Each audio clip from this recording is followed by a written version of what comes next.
പ്രവാസികളായിട്ടുള്ളവർ എല്ലാ സമയത്തും നേരിടുന്ന പ്രധാന പ്രശ്നങ്ങളിൽ ഒന്നാണ് വിമാനയാത്ര ടിക്കറ്റ് നിരക്ക് എന്നത്. സീസൺ ടൈം നോക്കി അടിക്കടി ഉയർത്തുന്ന ടിക്കറ്റ് നിരക്ക് വർധന സാധാരണക്കാരായ പ്രവാസികൾക്കും കുടുംബങ്ങൾക്കും വലിയ തലവേദനയാണ് ഉണ്ടാക്കാറുള്ളത്. ഈ അമിത ടിക്കറ്റ് നിരക്ക് മുന്നിൽ കണ്ട അവധി ലഭിച്ചാലും നാട്ടിലേക്ക് വിമാനം കയറാത്തവരും ഗൾഫ് നാട്ടിൽ നിരവധിയാണ്. ദുബായ് ടു കേരള വിമാനങ്ങളിലെല്ലാം മിക്ക സമയങ്ങളിലും വലിയ ടിക്കറ്റ് നിരക്കാണ് ഈടാക്കുന്നത്. എന്നാൽ ഇത്തരം സന്ദർഭങ്ങളിൽ പ്രവാസികൾ മിക്കപ്പോഴും തിരഞ്ഞെടുക്കാറുള്ള ഓപ്ഷനാണ് ഒമാൻ വഴി കേരളത്തിലേക്കുള്ള യാത്ര. UAE-യിൽ നിന്ന് ഒമാൻ വഴി കേരളത്തിലേക്കും തിരിച്ചും കുറഞ്ഞ നിരക്കിൽ യാത്ര ചെയ്യാമെന്നതാണ് ഇതിന് പ്രധാന കാരണം.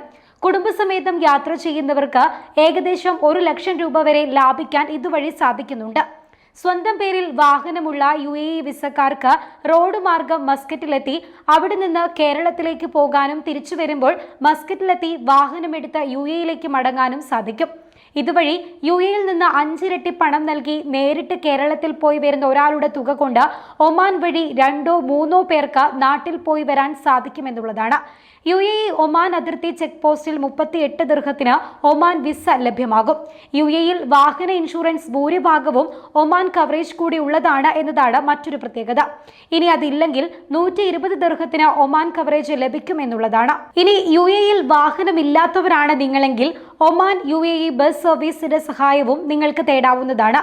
ജൂൺ ജൂലൈ മാസങ്ങളിലാണ് ഒമാനിൽ മധ്യവേനൽ അവധിക്കാലം തുടങ്ങുന്നത്. മെയ് അവസാന ആഴ്ചയിൽ പോയ വിദേശികളുടെ തിരിച്ചുവരവ് തുടങ്ങുന്നതോടെ വിദേശത്തുള്ള വിമാനങ്ങളിൽ തിരക്ക് കുറയും. ഇതാണ് പ്രധാനമായും ടിക്കറ്റ് നിരക്ക് കുറയാൻ കാരണമാകുന്നത്.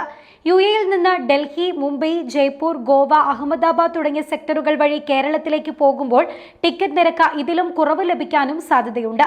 ഈ മാസം 26-നാണ് UAE-യിൽ ഒട്ടുമിക്ക സ്കൂളുകളും തുറക്കുന്നത്. നേരത്തെ വിമാന ടിക്കറ്റ് എടുത്തു വെച്ചവർക്ക് മാത്രമാണ് ഭേദപ്പെട്ട നിരക്കിൽ ടിക്കറ്റ് ലഭിച്ചത്. എന്നാൽ ഇപ്പോൾ ടിക്കറ്റ് എടുക്കുന്നവരിൽ നിന്ന് ഉയർന്ന നിരക്കാണ് വിമാന കമ്പനികൾ ഈടാക്കുന്നത്. ഒരു യാത്രാ വെബ്സൈറ്റ് പ്രകാരം ഈ മാസം 18-ന് കൊച്ചിയിൽ നിന്ന് ദുബായിലേക്കുള്ള നേരിട്ടുള്ള എയർ ഇന്ത്യ എക്സ്പ്രസിന്റെ നിരക്ക് 1902 ദിർഹമാണ്. അതായത് ഇന്ത്യൻ തുകയായ 43,468 രൂപ വരുന്നുണ്ട്. ഇത്